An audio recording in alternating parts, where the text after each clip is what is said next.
focus. Ideate, innovate, enable.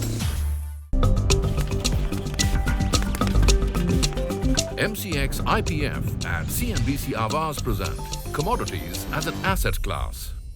नमस्कार, MCX IPF और CNBC आवाज की पेशकश commodities as an asset class में आपका स्वागत है। हमारे साथ जुड़ रहे हैं हमारे गेस्ट किशोर नाने, जो कि डायरेक्टर हैं मोतीलाल ओसवाल फाइनेंशियल सर्विसेज से, जयप्रकाश गुप्ता डायरेक्टर धन.co से, सुनील काटके हेड कमोडिटीज हैं कोटक सिक्योरिटीज लिमिटेड और ऋषि नथानी है चीफ बिजनेस ऑफिसर MCX। आप सभी का स्टूडियो में स्वागत है। ऋषि, आपसे ही शुरुआत कर लेते हैं। कमोडिटीज वापस एक बार फ्लेवर में आने लगी हैं और 2022 को अगर यहाँ पर देखें तो जिस तरह की उठापटक देखने को मिली है, एक मांग बढ़ी है यहाँ पर और इंस्ट्रूमेंट्स के लिए, किस तरह से यहाँ पर हेज किया जाए, कारोबार भी किया जाए। फ्यूचर्स के साथ साथ अब यहाँ पर ऑप्शंस हैं, इंडेक्स ट्रेडिंग भी है। कैसे देखते हैं आप इन सब प्रोडक्ट्स की एक्सेप्टेंस को? एक्सेप्टेंस बहुत बढ़िया है मनीषा, क्योंकि जब से हमने देखा है ऑप्शंस में हमने नए प्रोडक्ट्स भी लाए। इस साल जनवरी में हमने नेचुरल गैस ऑप्शंस के कॉन्ट्रैक्ट लाए थे, उसमें भी अच्छा ट्रैक्शन है और बाकी मिनी सिल्वर और गोल्ड दोनों में अच्छा ट्रैक्शन है। तो हम ये देख रहे हैं कि बाज़ार ये जो कॉन्ट्रैक्ट्स हैं उनको सराह रहा है और बाज़ार उसको एक्सेप्ट कर रहा है और मार्केट पार्टिसिपेंट्स में बहुत उत्साह है कॉन्ट्रैक्ट्स को लेके। और जहाँ तक इंडेक्स फ्यूचर्स का सवाल है, उसमें भी अच्छा ट्रैक्शन है और हम आगे चल के चाहेंगे कि और भी नए प्रोडक्ट्स मार्केट को ला सके। हमारे साथ फुल टॉप ब्रोकरेज कम्युनिटी भी यहाँ पर है, तो आप लोगों से ही पहले जानना चाहेंगे। सुनील, आपसे शुरुआत कर लेते हैं। जब इंडियन मार्केट्स की हम यहाँ पर बात करते हैं, एक एज ओल्ड यहाँ पर फिनोमिना हुआ करता था वेल्थ क्रिएशन का, कि सालों साल आपने एक स्टॉक लेके रख लिया और आपके दूसरे काम भी यहाँ पर चलते रहते थे। लेकिन अब एक बड़ी तादाद सिर्फ ट्रेडिंग का ही काम करती है, जो इक्विटीज, कमोडिटीज, करेंसीज में यहाँ पर कारोबार करते हैं। कैसे देखते हैं आप within a bracket commodities as an acceptance? Commodity being a new asset class 17-18 साल हो गए हैं अभी इंडियन मार्केट में, तो over a period of time जो कंसिस्टेंट ग्रोथ दिया है मार्केट ने, अभी उसको एम्पलीफाई करने का एक जो है दौर शुरू हुआ है। एंड लोग अभी इस एसेट क्लास को भी जो है एक्सप्लोर करने के बारे में सोच रहे हैं। एंड अभी जिस तरीके से पार्टिसिपेशन डेरिवेटिव सेगमेंट में इलेक्ट्रॉनिक एक्सचेंजेस पे देखने को मिल रही है, आने वाले समय में मुझे लगता है कि ये मल्टीफोल्ड ग्रोथ जो है देखने को मिलेगा। स्पेशली ऑप्शंस जो है अभी ट्रैक्शन गेन कर रहा है, सेफर इन्वेस्टमेंट प्रोडक्ट के तौर पे देखा जाता है ऑप्शन को। और मुझे लगता है अभी फ्यूचर के वॉल्यूम्स के मुकाबले तकरीबन 3 से 4 गुना ऑप्शन में वॉल्यूम देखने को मिल रहा है, जो कि इक्विटी में अगर हम देखते हैं तो वो 200-300 गुना ज़्यादा पार्टिसिपेशन जो है आपको ऑप्शन में देखने को मिलता है। तो कंसिडरिंग दीज फैक्ट्स, मुझे लगता है आने वाला समय जो है इन एसेट क्लासेस के लिए बहुत बढ़िया है। एंड हम एंटिसिपेट कर रहे हैं कि आने वाला समय जो है बहुत ब्राइट रहेगा इन एसेट क्लास के लिए। जय, फॉर द लॉन्गेस्ट टाइम ये कॉन्वर्सेशन वैसे भी रही है कि 3:30 बजे इक्विटी मार्केट बंद हो जाते हैं, 5 बजे करेंसी, और उसके बाद आपके पास इक्विटी फिर भी है और जो भी इंटरनेशनल मार्केट्स में मूवमेंट है आप यहाँ पर उसे हेज कर सकते हैं। कितना हमने देखा है उसका फायदा यहाँ पर आते हुए? आपको ये समझना ज़रूरी है कि जो लास्ट 3 साल में जो रिटेल क्लाइंट जुड़े हैं इकोसिस्टम में, वो लेस देन 35 ईयर्स एज के हैं। और हमारा कंट्री भी एक यंग कंट्री है जिसका majority of population is less than 35 years of age. तो वो थॉट प्रोसेस कि मुझे इन्वेस्ट करना है और मुझे 10 साल वेट करना है, वो इस जनरेशन को बोरिंग लगता है। Instant gratification, correct. So that is the word, right. So और दूसरा ये है कि इंटरनेट पेनिट्रेशन के कारण आज एक्सेस टू इन्फॉर्मेशन बहुत ईजी है। सो कोई भी एक ट्रेडर बोलिए या यूज़र आप बोलिए, उसे ये पता है कि मुझे ये इन्फॉर्मेशन कहाँ मिलेगा। और जो लास्ट 2022 में हुआ, रशिया यूक्रेन वॉर हुआ, तो हर किसी को पता है कि क्रूड ऑयल किस तरह मूव हो रहा है, नेचुरल गैस किस तरह मूव हो रहा है, और उसका impact not only on my equity portfolio, on my savings, on my life, on my job, मैं किस तरह से स्पेंड कर रहा हूँ, इन्फ्लेशन बढ़ रहा है। So everything is interconnected. तो ये अगर आपके पास एक्सेस टू इन्फॉर्मेशन इतना बढ़िया है, तो आपको लगता है कि मेरे पास अगर इन्फॉर्मेशन है तो मैं क्यों ना उसका फ़ायदा उठाऊं। और आज के दिन में आप देखिए कि कॉलिंग समवन एंड ट्रेडिंग, उससे बेटर वे ये होता है कि मैं कंट्रोल अपने हाथ में रखूं। तो उसके कारण भी यहाँ बहुत डिफरेंस देखने को मिला है कि मुझे 5 बजे अगर मार्केट बंद हो जाता है, उसके बाद मेरा नेक्स्ट डे का मूवमेंट डिपेंड करता है रात को इंटरनेशनल मार्केट में क्या हो रहा है। So I am able to track that, और उसके कारण हम लोगों ने देखा है रिटेल पार्टिसिपेशन बहुत ग्रो कर रहा है। किशोर, ट्रेडिंग कोई नई बात नहीं है इंडिया के लिए, जो प्रोडक्ट्स इंस्ट्रूमेंट्स हैं वो भी कोई नया नहीं है, क्योंकि लोग इक्विटी में यहाँ पर बहुत सालों से ट्रेड कर ही रहे हैं। कमोडिटीज रिलेटिवली यहाँ पर नया है। कैसे आपने वो ट्रांजिशन आते हुए देखा है from one asset class to another? I think clearly, Manisha, India as a market, financial markets, अभी 2 हिस्से में डिवाइड हो गया। one is the investor side of the market and the trader side of the market. Equity भी, equity, commodity, currency, everything. So investor side of market is relatively very small, and बाकी जो majority even equity side पे जो derivatives is now 97-98% तो derivatives ही हो गया. So predominantly trader community एक develop हुआ है इंडिया में. If you go to any forums, आप ट्विटर पे देखेंगे, रेडिट पे देखेंगे, there are humongous number of forums जहाँ पे people are exchanging information, people are exchanging strategies.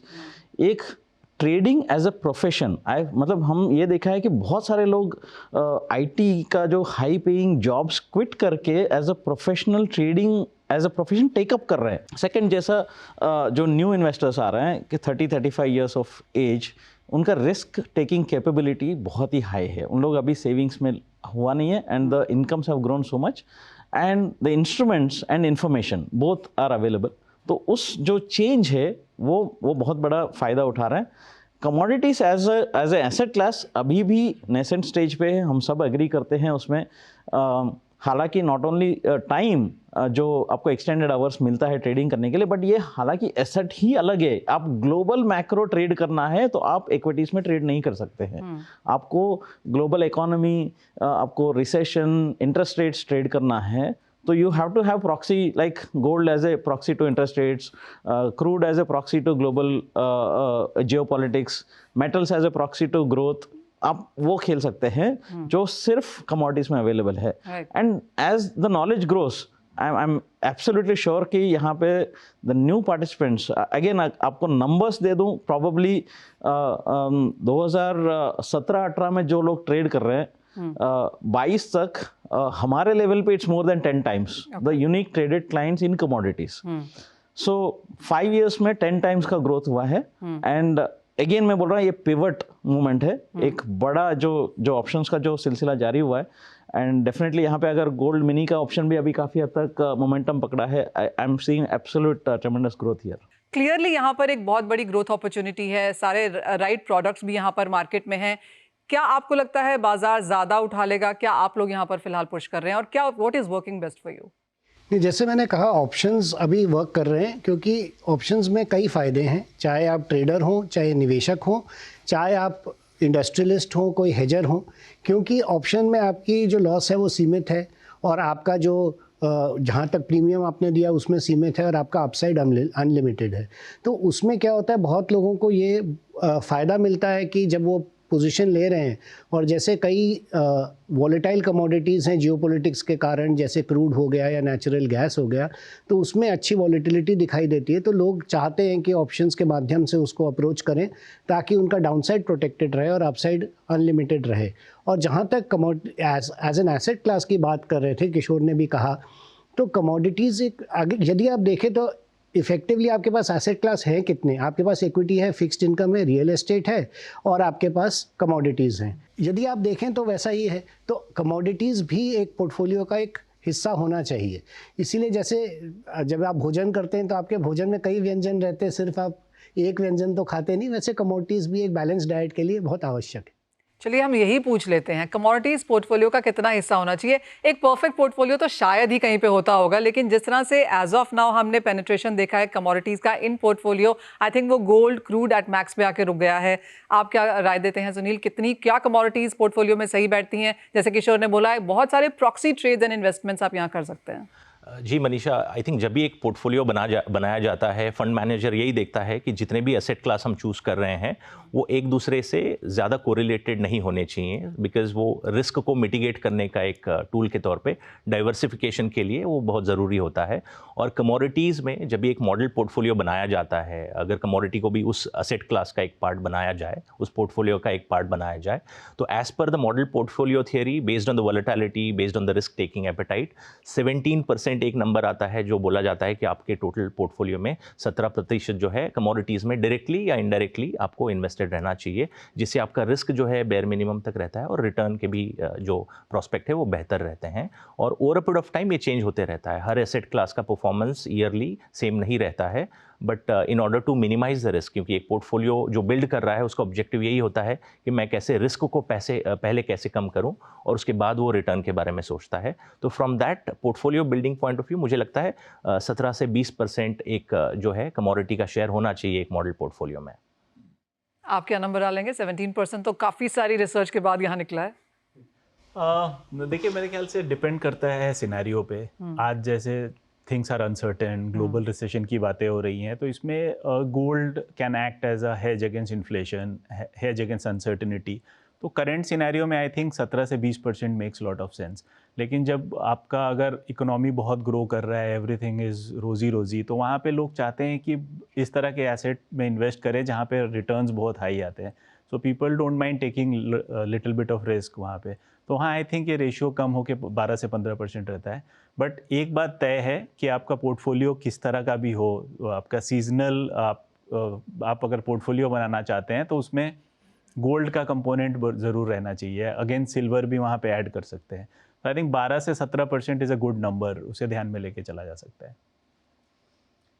I think as far as portfolio allocation थोड़ा आउटडेटेड है मेरे हिसाब से, बिकॉज आज ट्रेडर का पोर्टफोलियो नहीं होता है, शाम तक ज़ीरो हो जाता है, कल सुबह पोर्टफोलियो वापस शुरू होता है। उस दौर में अगर देखा गया तो एक्चुअली के return on investment is primary, कि आप जो भी स्ट्रेटजीज एम्प्लॉय कर रहे हैं during the day, end of the day, या even if, because in commodities specially derivative markets में देख रहे हैं long term is 2 months, because जो गोल्ड का 2 महीने का कॉन्ट्रैक्ट है, बाकी सब 1-1 महीने का contract, there is nothing called long term, right. So जो हिस्सा है पोर्टफोलियो का, अगर लॉन्ग टर्म इन्वेस्टर है, उनका ये गिनना चाहिए कि उनके घर पे कितना गोल्ड है, वो भी that is part of his investment, number 1। Number 2, commodity stocks हो सकते हैं, कमोडिटी ETFs हो सकते हैं। अभी जो इंडिया में ये जो दौर है कि commodities should be part of asset class is picking up, not only for derivatives. आपको बहुत सारे funds, multi asset funds launch किया हुआ है जहाँ पे gold is a part of that. So हालांकि ग्लोबली जैसा क्रूड का ETF नहीं है इंडिया में, कॉपर का ETF नहीं है, I think, but when we have active crude contracts, उस बेसिस पे हम ETFs बना सकते हैं जहाँ पे आप रिटेल इन्वेस्टर्स को एक्सपोजर दिलवा सकते हैं, and fund manager can manage the derivative part of that. तो आई थिंक वो इवॉल्व होना बाकी है। But as far as portfolio is concern, अगर मैं हमारे जो वेल्थ क्लाइंट को हम लोग जो सजेस्ट करते हैं, इट डिपेंड्स, बिकॉज 5% to 25% आप कहीं पे भी हो सकता है, depending, because this is a tactical asset, right. Tactical asset में आप फिक्स्ड नहीं बना सकते हैं। When you are bullish on equity, equity to bond yields का जो रेशियो देखेंगे, देन आपको वेटेज चेंज होता है। So time to time change होता है। It may vary from 5% to 25% depending on age and the circumstances and currently. So ऐसा fix तो नहीं है। यानी कि न्यू एज यहाँ पर इंस्ट्रूमेंट्स हैं, न्यू एज इन्वेस्टर्स हैं, नए नए पोर्टफोलियोज भी यहाँ पर बन रहे हैं, तो काफ़ी सारे तरीके हैं यहाँ पर इन्वेस्ट करने के। एक छोटे से ब्रेक के लिए रुकेंगे, जब लौटेंगे तो अपने एक्सपर्ट से जानेंगे कि क्या अपॉर्चुनिटीज़ हैं और किन चीज़ों का आपको यहाँ पर आगे जाके ख्याल भी रखना है। MCX IPF and CNBC Awaaz present commodities as an asset class. MCX IPF and CNBC Awaaz present commodities as an asset class. आपका स्वागत है। आप देख रहे हैं commodities as an asset class, और हम चर्चा ये कर रहे हैं कि न्यू एज इन्वेस्टर को किस तरह से यहाँ पर कमोडिटीज में कारोबार करने के लिए सहूलतें हैं। ऋषि, ऑफ कोर्स काफ़ी कुछ काम यहाँ पर हुआ है। अगर हम देखें तो नए प्रोडक्ट्स लॉन्च हुए हैं, नए इंस्ट्रूमेंट्स आए हैं, नई कमोडिटीज़ ने भी यहाँ पर एंट्री यहाँ पर की है। जब एक हेजिंग की बात है, दूसरा जब कोई नया इन्वेस्टर यहाँ पर दूसरे एसेट क्लासेस में काम कर रहा है, commodity basically 65 to 70% as an underlying asset class है for other asset classes also. क्या उसका फ़ायदा फिलहाल अब तक हमने बाजार में उठाया है? देखिए, कोई भी आदमी जो व्यापार से जुड़ा हुआ है, और जैसे मैं कहता हूँ हर आदमी कमोडिटी से जुड़ा हुआ है। जो आप पहन रहे हैं, खा रहे हैं, जो चीज़ आप उपयोग कर रहे हैं, सब चीज़ ही कमोडिटीज़ हैं। और जो आदमी व्यापार से जुड़ा है, उसके व्यापार में कुछ ना कुछ कमोडिटीज़ तो होंगे ही। तो ये एक आदमी की चॉइस की बात है कि पहले वो हेज नहीं करता था, अब लोग ज़्यादा जागरूक हो रहे हैं और चेष्टा कर रहे हैं कि अपने बिजनेस मार्जिन्स पे फोकस करें, ना कि अपने रॉ मटेरियल पे की फ्लक्चुएशन पे।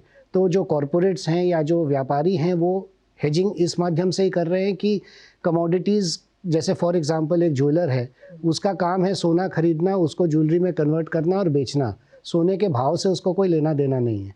या फिर उसके पास कस्टमर आता है, बोलता है भाव फिक्स कर दो लेकिन मैं पैसे 2 महीने बाद दूंगा, तो ज्वेलर क्या करेगा? तो उसको दोनों साइड से, सेल साइड से, पहले एग्जाम्पल में सेल साइड से हेजिंग कर लेगा, दूसरे एग्जाम्पल में बाय साइड से हेजिंग कर लेगा। तो हेजिंग तो अनिवार्य है किसी के लिए भी इस मार्केट में आने के लिए। जहाँ तक हेजर्स का सवाल है ये है। इसके अलावा जो निवेशक हैं उनके लिए भी एक कमोडिटीज़ में एक बहुत अच्छा एक माध्यम है जिसके थ्रू वो अपने पोर्टफोलियो को डाइवर्सिफाई कर पाए। और commodity as a asset class के मैं 3 लक्षण बताऊंगा। पहली बात तो ये कि कमोडिटीज़, जैसे पहले भी बात हुई थी, it is counter cyclical to bonds and equities. तो लॉन्ग टर्म में कमोडिटीज़ पोर्टफोलियो को बहुत अच्छा, एक पोर्टफोलियो के रिस्क या स्टैंडर्ड डिविएशन को कम करता है। दूसरी बात, कमोडिटीज़ में इनबिल्ट फॉरेक्स हेज मिल जाता है आपको इंटरनेशनली रेफरेंस्ड कमोडिटीज़ में। फॉर एग्जांपल, गोल्ड का दाम अगर ग्लोबली सेम भी रहता है और रुपी डॉलर के बाबत यदि वीक होता है तो यहाँ पे गोल्ड का दाम डोमेस्टिकली बढ़ जाता है, तो आपको एक इनबिल्ट फॉरेक्स हेज मिल जाता है। तो ये दोनों कारण हो गए। और तीसरा कारण ये है कि आपको एक इन्फ्लेशन से हेज मिल जाता है। तो कमोडिटीज़ में तो हर मनुष्य को एक एक्सपोजर लेना ही चाहिए। और मैं तो एक बात और कहना चाहूँगा कि किसी भी आम आदमी को आप रास्ते पे रोक के पूछें कि XYZ शेयर क्या समझ में आता है, हो सकता है उसे पता हो या ना पता हो, लेकिन इंडिया में ज़्यादातर लोग आपको गोल्ड या क्रूड के बारे में बता पाएंगे। सुनील, जब हम बात करते हैं कि यहाँ कितनी सारी लोग यहाँ पर ट्रेड कर सकते हैं, पहले हम सवाल पूछते होते थे कि कमोडिटीज़ किन के लिए है, कौन कौन इसमें यहाँ पर भागीदार होने चाहिए। लेकिन एज ऑफ नाउ आप स्टेक होल्डर हैं, आप हेजर हैं, आप ट्रेडर हैं, नए इन्वेस्टर हैं, इतने सारे नए प्रोडक्ट्स भी अब यहाँ पर हैं, पोर्टफोलियो मैनेजमेंट के तौर पर भी, कहाँ पर आप देखते हैं कि अभी भी इसे पुश करने की ज़रूरत है?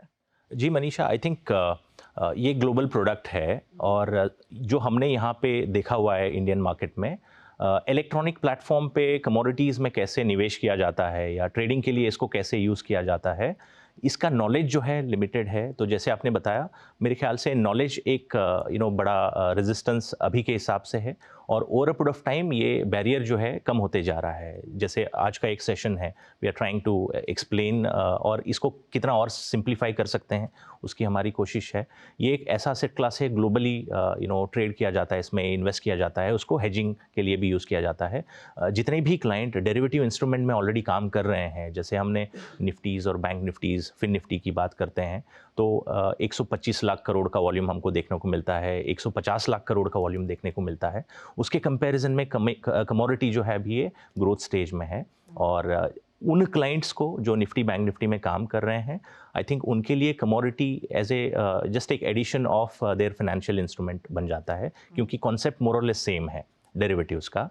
और द मोमेंट दे रियलाइज़ कि अच्छा ये तो निफ्टी बैंक निफ्टी में ट्रेड करने जैसा ही है या इन्वेस्ट करने जैसा ही है, या तो मेरे पोर्टफोलियो को हेज करने के लिए मैं जैसे निफ्टी और बैंक निफ्टी में पोजीशंस लेता हूँ, वैसे मैं अपने पोर्टफोलियो को सेफगार्ड करने के लिए कमोडिटी को as a hedging instrument use कर सकता हूँ, as a diversification tool use कर सकता हूँ, या तो मोर इंपॉर्टेंटली आज की तारीख में क्योंकि एक डेरिवेटिव इंस्ट्रूमेंट है, ट्रेडिंग के लिए यूज़ कर सकता हूँ। तो मुझे लगता है थोड़ा नॉलेज एक ऐसा चीज़ है जो कि over a period of time इसको टेकन केयर किया जा रहा है। More people are now talking about commodities और ग्रेजुअली उसका हम रिजल्ट भी देखते आ रहे हैं जैसे जैसे वॉल्यूम्स बढ़ रहे हैं। तो मुझे लगता है थोड़ा बहुत ज्ञान अगर और फैलेगा लोगों में, तो मेरे ख्याल से ये एक ऐसा एसेट क्लास है जो कि मेरे ख्याल से अच्छा परफॉर्म कर सकता है इन्वेस्टर्स के लिए। किशोर, बहुत सारे जो इक्विटी में जिन लोगों की अंडरस्टैंडिंग होती है वो कमोडिटी में भी आते हैं। एक्चुअली अगर हम एक तबका देखें जिनको मुनाफा कमाना है, जैसे हमने बात की कि कुछ लोग अब बैठ के सिर्फ ट्रेड ही करना चाहते हैं, तो ट्रेड वो वहाँ पर करेंगे जहाँ पर उन्हें प्रॉफिट निकल के आ रहा है, फिर चाहे वो इक्विटी है, करेंसी है, कमोडिटी है, क्या ही फ़र्क पड़ता है। तो क्या वो तबका अब कमोडिटी की तरफ ज़्यादा झुक रहा है? यस, आई थिंक स्पेशली मैं लास्ट 6 महीना 1 साल में जो ट्रेंड देख रहा हूँ कि जो लोग जो प्रोफेशनल ट्रेडर्स जो कहा जाता है, उन लोग जो बिकॉज 3:30 बजे के पास मेरे पास पैसा है और वो आइडल पड़ा हुआ है, because idle money is waste money for them, right? So money has to churn for them, right? So ROI बढ़ाना है। और हालांकि कमोडिटी मार्केट में वॉलेटिलिटी आफ्टर 5 जो US मार्केट्स खुलते हैं, डेटा रिलीजेस होते हैं, तो उसके बाद ही आता है। तो आई थिंक दैट 6 to 9:30 जो इवनिंग है, काफ़ी हद तक बहुत सारे नए लोग थ्रू टेक्नोलॉजी API के थ्रू हो गया, एल्गोस के थ्रू हो गया, काफ़ी लोग जुड़ रहे हैं और उन लोग शुरू किया है। दूसरी बात ये है कि हालांकि टेक्नोलॉजी के एक पार्ट है, बट बहुत सारे हम लोग ये देख रहे हैं कि जो फर्स्ट टाइम ट्रेडर्स है, जो फर्स्ट टाइम मार्केट में ट्रेडर्स हैं, उन लोग भी बिकॉज शुरू में उन लोगों को छोटा छोटा, बिकॉज पहले क्या होता था कमोडिटीज़ का लॉट साइजेस बहुत बड़े थे, रिस्क भी बहुत ज़्यादा हो जाता है। अभी फ़िलहाल क्या, बिकॉज ऑप्शन मार्केट एक्टिव हुआ है, हालांकि मैं अगर गोल्ड मिनी में एक रिस्क लेना चाहता हूँ 250-300 रुपये 500 रुपये के रिस्क पे मैं गोल्ड में एक ट्रेड ले सकता हूँ। वो कॉन्फिडेंस की वजह से जो क्लाइंट्स जो बढ़ रहे हैं, जो न्यू क्लाइंट्स जो जुड़ रहे हैं, जो यूनिक ट्रेडेड क्लाइंट्स, वो बहुत ही बड़ा फ़ायदा हुआ है। हालांकि आई थिंक अगर क्रूड मिनी या ऐसा और मिनी कॉन्ट्रैक्ट्स अगर आते हैं, उसमें अगर ऑप्शंस निकल के आ जाता है, तो यहाँ पे बहुत मैसिव इन्फ्लक्स ऑफ इन्वेस्टर्स हो सकता है, जो एब्सोल्युटली अगर मैं बोल सकता, अगर 5 साल पहले अगर आप पूछेंगे तो जो कमोडिटी ट्रेडर्स और इक्विटी ट्रेडर्स जो कॉमन जो है वो 30% हुआ करता था। अभी I think 70-80% of the commodity traders are equity traders. That is very phenomenally changing. एक और चीज़ जो है जय, वो ये कि जो लोग जो इक्विटीज़ में ट्रेड करते हैं, अंडरलाइंग तो काफ़ी सारी कमोडिटीज़ ही हैं। जैसे मैंने कहा 65% कंपनीज का अंडरलाइंग कमोडिटी है इन सम सेंस। क्या हमने वहाँ पर भी एक हेज, एक ट्रेड बनता हुआ देखा है?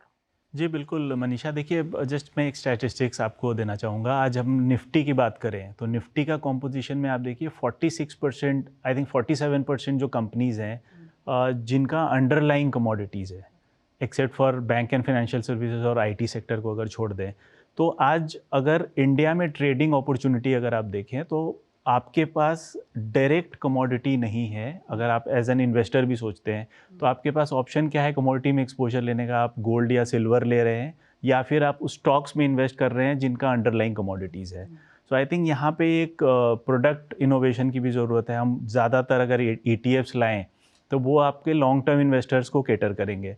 जहाँ तक ट्रेडर्स की बात है, ट्रेडर्स को यहाँ पे एक अपॉर्चुनिटी दिखता है। और जैसा मैंने पहले भी कहा कि आज एक्सेस टू इन्फॉर्मेशन इतना इजी है कि मुझे पता है कि इस कमोडिटी में अगर प्राइस मूवमेंट होता है तो उसका इम्पैक्ट मेरे एग्जिस्टिंग पोर्टफोलियो पे कितना आ रहा है। तो ये जो अवेयरनेस लेवल बढ़ रहा है, इसके कारण भी हम लोगों ने देखा है कि ट्रेड्स मल्टीप्लाई हो रहे हैं।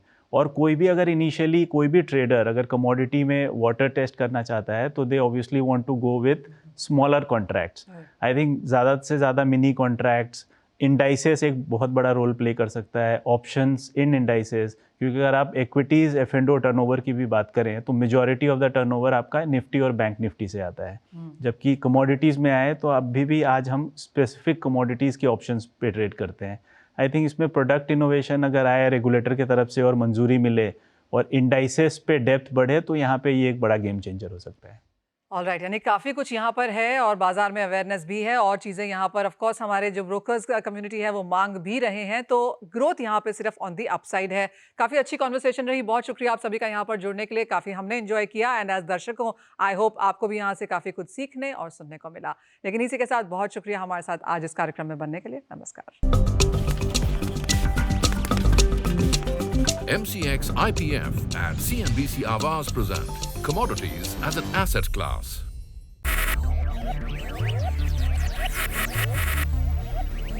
Focus, ideate, innovate, enable.